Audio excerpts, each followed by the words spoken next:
Arewa Smart Media. Gidan nishadi. To a yau dai muna dauke da labarin jaruma Ummi Rahab. Jaruma dai Ummi Rahab a yau muka samu labarin cewa za a dauke ta daga Najeriya, a dauke ta daga Kano gaba daya, a dauke ta daga garin Kaduna gaba daya, ma'ana hannun Adam ya zango a kai ta kasar Saudiya.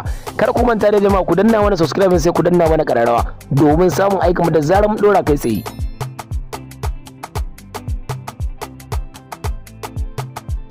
Dama asalin Ummi Rahab ba 'yan Najeriya bace ba 'yar Kano bace ba, sannan kuma ba 'yar garin Kaduna bace ba, 'yar Saudiya ce. Yanzu haka babanta ne ke bukatar ta a kai mai yarsa, ma'ana baya so ta lalace. Arewa Smart Media. Gidan nishadi.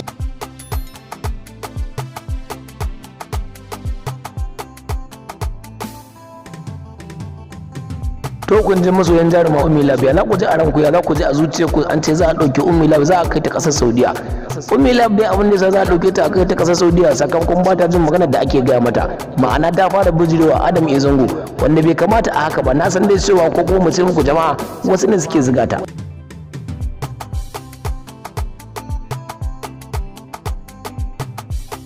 To masu iya magana dai sun ce idan bera da sata da dawa da wari dole ne ɗayan biyu a ciki, ko Ummi Rahab ko kuma Adam ya zango, sai an samu mai gaskiya sai an samu mara gaskiya. To yanzu dai magana ta kare cewa za a ɗauke ta gaba ɗaya, ranka ta kaf za a ɗauke ta gaba ɗayanta a kai ta ƙasar Saudiya. Yanzu rikici dai ya ƙarewa tsakanin Adam ya zango da Ali Artwork Badagwal.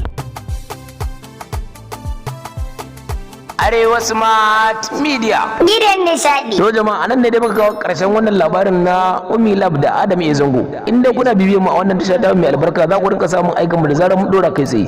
Ku danna mana subscribe sai ku danna mana kararrawa. Godiya muke a gare ku. Arewa Smart Media. Gidan nishadi.